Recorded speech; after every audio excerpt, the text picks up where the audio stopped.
Saturday night, and Catherine and I have gotten together, and we've decided to play a drinking game. But this is not the type of drinking game you're thinking of. This is dry secco, alcohol-free prosecco. Cheers. And we have written down some questions that we are going to pull out of a hat and quiz each other and see how much you remember from what we've talked about and just have fun. Yeah, so let's go. And by the way, to be clear, I'm no angel. It's Saturday night, and this would normally be wine. So oh yeah, we're going to have a drink go after this because everything in moderation. But, you know, rather than having too many, this is a nice way to start. Actually, this doesn't taste bad. This is groovy, dry secco, alcohol-free. And it has 50 calories for the whole thing, and it poured 2 glasses. Yeah, it's nice. So it's kind of nice. So if you're trying to not drink or do dry January, or just, you know, pay attention to the amount that you're consuming, yeah, it's a nice way to do it. It's not bad. All right, let's get started. So, I'll pick. How many calories in a gram of alcohol? Oh, interesting. That's funny that that's the question. Do you know? No. So alcohol has 7 calories per gram, whereas carbs and protein, so carbs typically being, think of like rice or a potato or bread, have 4 calories per gram. Protein, so think of a piece of chicken or a piece of steak, also has 4 calories per gram. Fat has 9 calories per gram, and alcohol has 7. Oh. Yeah, so it is more caloric gram for gram.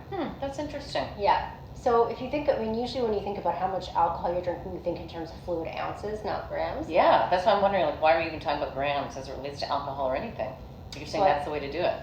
Yeah, so that's the way you'd have to convert it. So if you think about you're drinking 1 ounce of alcohol, there's 28 ounces in a gram, so you're going to go 28 times 7.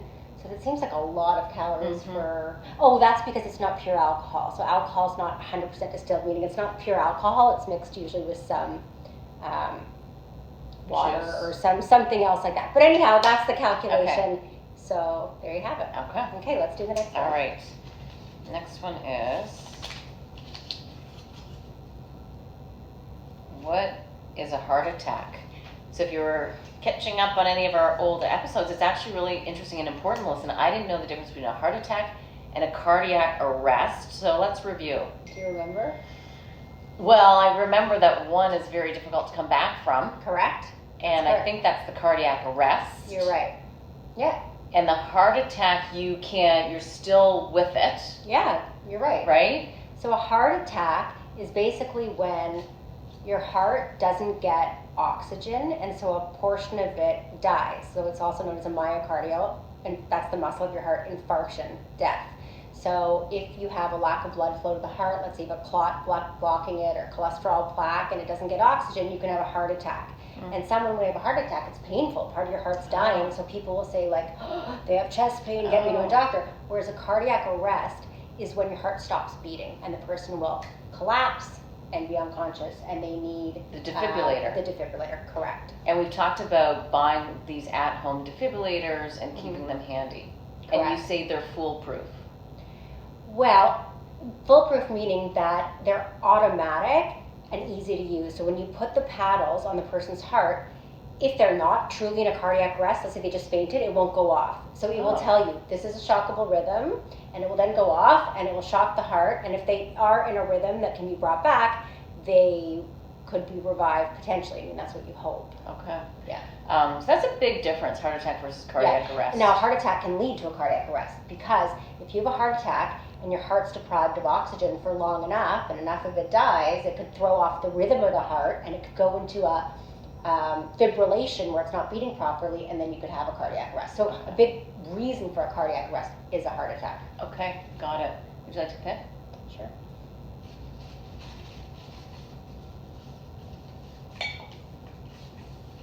Oh, it's another medical one. What is BMI? Do you know what that stands for? Body mass index. You got it.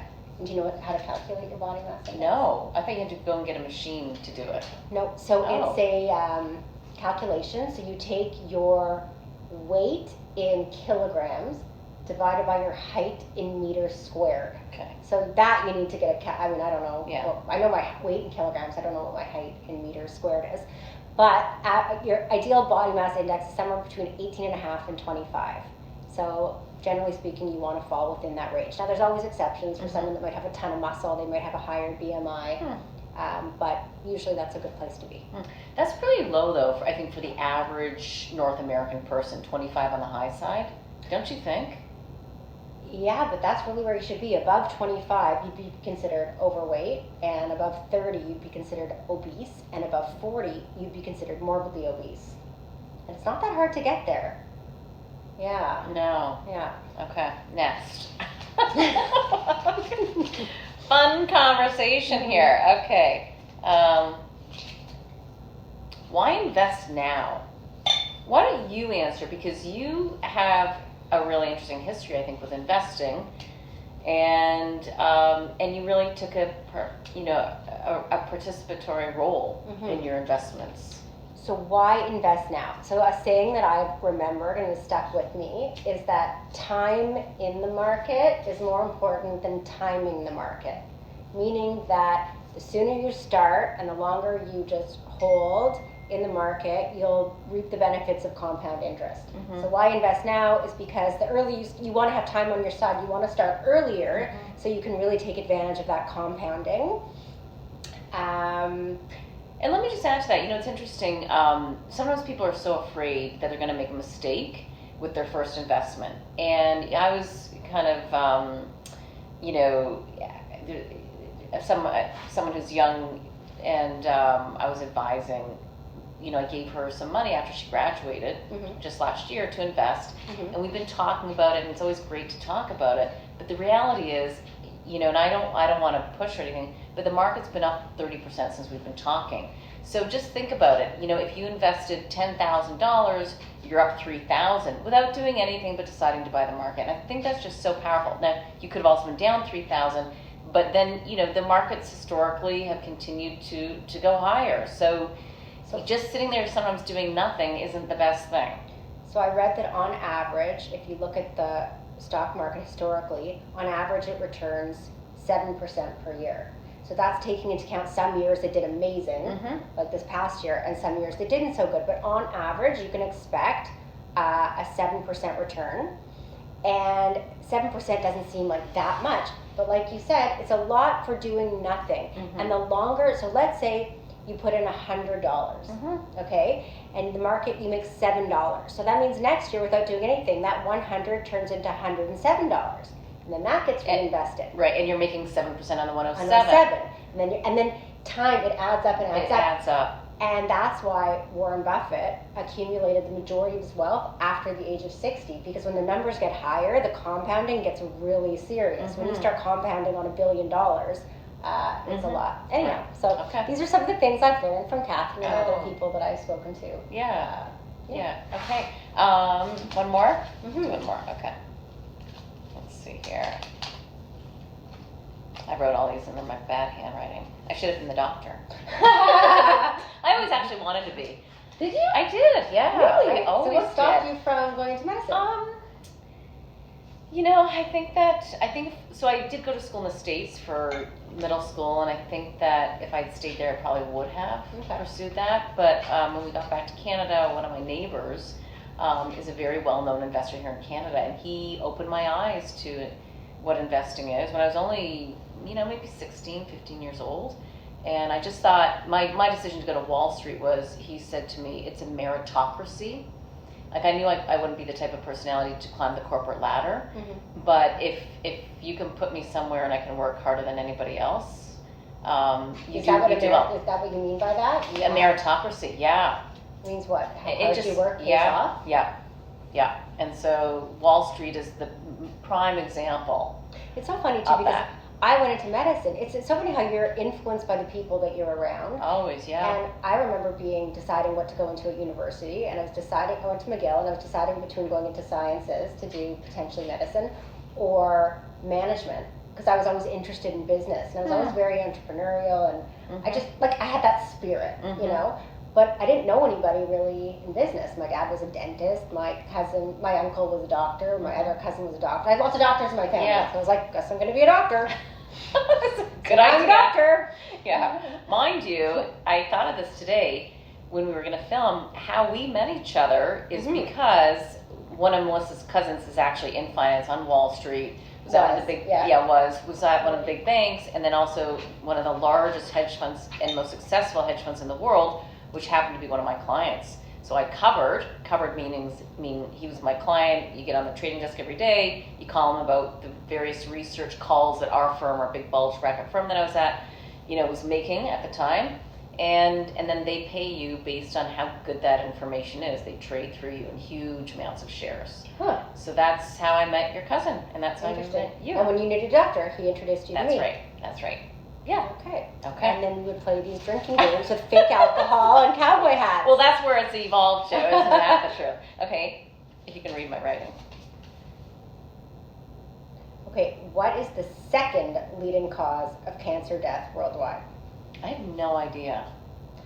Okay, so the leading cause of cancer death worldwide. Smoking. Lung cancer. Okay. You got it. And the second leading cause of cancer worldwide would be gastrointestinal. Ooh. Yeah. Did not know Colorectal cancer. Interesting. Yeah. And interesting that, smoking and, is why, obviously, lung cancer is the leading cause of cancer worldwide, and air pollution, obviously. There's this big thing going around TikTok and Instagram where some influencers talking about how people in Japan eat so healthy and they eat fish and they're lean and they don't have their food polluted and so therefore they don't get lung cancer. I don't know what they're talking about. Japan has lots, and they're saying even though they smoke they don't get lung cancer. Oh. But actually that's not true at all. Japan does have high rates of lung cancer, so. Don't believe everything you see on a TikTok meme or on social media. Which, by the way, speaking of TikTok, tomorrow, the ban? Yeah, starts tomorrow. I think it goes silent tomorrow, Does unless the deal is worked out. I think tomorrow's January 19th. Okay. So that's crazy because a lot of people make their living off TikTok. I know. So the Supreme Court in the United States just the other day upheld that ban, but I thought that they were going to allow it to continue to be live, to allow people to shift their businesses. And then, of course, the inauguration is on Monday, and then we'll see what President Trump does. Well, the whole thing is they think that it's a way that the Chinese, who some people think that we're sort of at war with, essentially, are spying on us. And so we're allowing them to, whereas they don't use Instagram and Facebook in China, and here we are on TikTok all the time. Using their stuff. Happens to be like a great app. Does it? I'm not. Yeah, it is great. No, it really is. It's fully addictive. But there could be something and very user friendly. Yeah. There will be. There hasn't been so far, but you know what? It's great for Meta. If TikTok gets banned, that might bump the stock up because then more people will be using Instagram. Right. Going on Instagram as opposed to going on TikTok. Yeah. Like I tend to scroll, if I'm like doom scrolling, whatever I'm like scrolling, I'll tend to do Instagram. But a lot of younger people would do TikTok. Yeah. Yeah. What's the importance of the Bank of Canada or the U.S. Federal Reserve, the central bankers? Why do we care about them? Why are we talking so much about them? I know you've been talking about this. I should know because they set interest rates. Correct. Yeah. That's exactly it. And interest rates, what they set it at, is going to affect the borrowing costs, the markets, the risk tolerance. Mm-hmm. So, and I would say as well, and we've talked about this on previous podcasts, that in the past, like when I started, in equity research in the United States back in like 1997. And back in those days, we didn't care what every second word was out of any Fed president, let alone the Federal Reserve, because the markets and the economy just kind of ran on their own, and they weren't as much influenced and heavily influenced by the hand of the Federal Reserve. Since the financial crisis, they came in, they lowered rates to try to make the borrowing easier, more money supply. And we've essentially been, what everybody's saying, addicted to the U.S. Federal Reserve and central banks around the world lowering rates to make borrowing easier, money more plentiful, and so that's I think it's a problem. Everybody, the amount of debt that's been accumulated around the world. Many people are saying that the next crisis would in fact be a sovereign debt crisis. Hasn't happened yet, obviously. That's where it's all. What I mean is that all these countries, since the financial crisis, have just increased the amount of debt that they issue for So people there's to buy. increased debt, meaning they just keep printing more money. Printing more money and in order to continue to support the economy. Mm-hmm. And at some point you think, well, how do we pay this off? And when does it get paid? And who pays for it? You know, as an example, here in Canada, let's just talk about the Canadian dollar for a second. Canadian dollar is under 70 cents. Yeah. You know, obviously we have a lot of issues with the lack of national leadership right now. No leader, really. And the policies from the past 9 years have pushed the Canadian dollar down. But what kind of also, you know, brought it below 70 cents was everything that's, you know, going on right now, leadership-wise. But also, you know, when you have uncertainty, there's not a lot of people who are going to be out there buying your dollar. So uncertainty about who our leadership is. Do you think our dollar could go even lower if these tariffs come in and we lose the U.S. as our biggest trading partner? Well, I mean, it's... What's the lowest our dollar's ever been? You know, I don't know. Like early 60 cents? I'm not sure. I'd have to go back and look. What's the best it's been? Well, it was above par 10 years ago. It was? It absolutely was. Mm. Yeah, so absolutely we can have a stronger dollar. I think what's also really important to think about, Melissa, is that with the tariffs coming in, and it's been apparently reported that the Canadian government is ready to retaliate if in fact we get tariffs put on the first day. And you have to imagine, what does a tariff mean? It means we're going to be paying more with an even weaker dollar, which means we could see inflation rather than deflation, which we've been experiencing, right, from these very high levels. If we get inflation, think about it. What does that mean for the Bank of Canada? The Bank of Canada might actually have to even raise rates. That's not the expectation. But if you have inflation, you raise rates to combat that inflation. This is all very confusing stuff. Okay. Which we will continue to break down Yes. and understand. But for the average person, what that means is we don't want more inflation because that means everything gets more expensive. Right. And our dollar doesn't go as far. Mhm. And it means you're sitting at a restaurant opening up a menu and going, what? Yeah. How much is dinner? I'm not dining out anymore. Yeah. And then you go to book a trip and you're like, what? How expensive is it to travel? And you don't go anymore. Right. And as a result of that, then the economy suffers. Yeah. And then those stocks that rely on us and those companies that rely on us to spend our money don't do well. And that's why we don't want it. Yeah, you bankruptcies, and it really lowers your standard of living. And I always say and believe, more recently, I never used to have to think like this, but we should have a very high standard of living in an incredible country like we do. And the opposite has been happening. All right, one more. Okay. Okay. And here we go. I'm feeling tipsy from non-alcoholic Actually, it does Prosecco. kinda- But you can yeah. kind of get a bit of a, placebo effect is 30%. Do you think it's no? Placebo effect is 30%. Like if Catherine told me that this was real Prosecco and I was drinking it, I wish maybe you- I would find it. I should have told you. I it was wish you'd real. told me it was real. Damn. Yeah, Okay. that would have been really good. It's Yum. actually It's actually not bad. it works. It's not bad, and it does It work. works. That's an interesting thing. So Is it really 3%? non-alcohol? Yeah. So non-alcoholic drink sales are going up, and I wouldn't be surprised if we start seeing more bars pop up that are like tea bars, things that are, you get together and have drinks that aren't necessarily like more mocktails and more. I would love that. Yeah, where it's acceptable. Because right now, when you go to a restaurant or bar and you order like a tea, they're like, like it's, But if that's the point of it and it was sort of accepted, I think more people would socialize around that. Yeah. Oh, I think it'd be great. Mm-hmm. Can spice maybe with a dance floor. Yeah. Wouldn't that be fun? We so need a dance floor somewhere. Mm-hmm. Okay, what is the best type of account to start with? What kind of investment account should you start with and open up? And I don't think there's a right or wrong answer, but what do you think? Or what's your view? So based on what we've been talking about on our podcast, right now would be a TFSA, so tax-free savings account. I tend to agree. And the reason is because you put your money in, and the government allows you to put X number of thousands of dollars a year. And if you haven't done that at all, you can top it up. So whatever you've been missing out on for the past number of years. So what you mean is like, let's say they say this year you can put in 7,000, but you can't afford to put 7,000 this year. You can only save 5,000. But next year you have a great year. Yeah. You can put in the additional That's right. 2 that you didn't do. That's this right. year. Okay. Yeah. And what's so great is that your gains, whether they're interest income or dividends or just growth of the stock, you buy a stock at 10, it goes to 20. All of those gains, if you sell them, and it's not in a tax-free savings account, you're taxed. Like which, if you really think about it, you're taxed on your income to even be able to invest, and then you're taxed on the investments.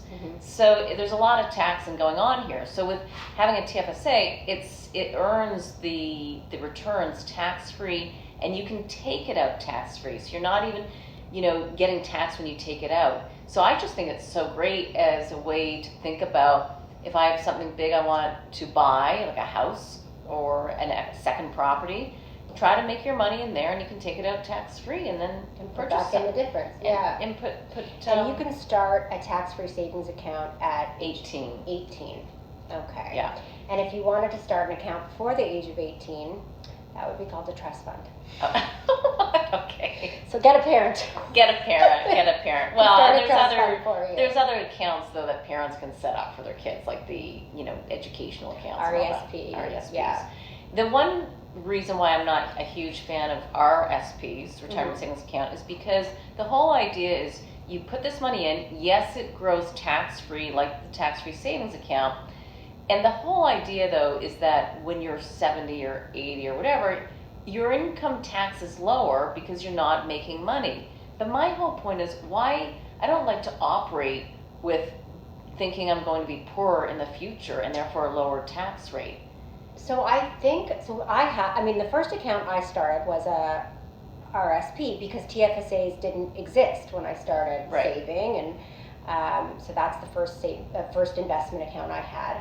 And my understanding was that better to take, right now I'm in a higher income tax bracket because I make a higher income, but when I'm older, I won't be in that same income bracket. Now, if you have a lot of wealth from investments, I'm not sure it really matters because you'll probably still be at a high income tax bracket. So for very wealthy people, I don't know if it necessarily makes, but I think we should all be inspirational and aspirational to think that we're going to be at a high tax rate forever. That's how you want to think. So I also think that it's a bit of a tax savings too. So when you contribute to your RSP, that's true. You do if you're an employee. That's true. Then you make that savings as a deduction. Yes. So that's true. I can give you an example. For me, I use a TFSA as an investment account. I have my RSP, and then I have my corporation that I can invest as well. But everybody has different, based on what you have set up. But I think a good place to start right now, TFSA and RSP. And RSP too. Yep. No, that's very fair. That's fair. All right. So, should we actually go and have a drink now? Yes. Bye. No, we should have put on the hat. Let's see what you look like with the hat I like on. my hat, especially since my I have to show you this. Okay. I bought this off of Instagram. You know how you see all these things on Instagram that you can buy, and then sometimes I wonder, is it really going to show up? And this took a long time. So this is this thing, you may have seen this, to do your roots with. Oh. Watch.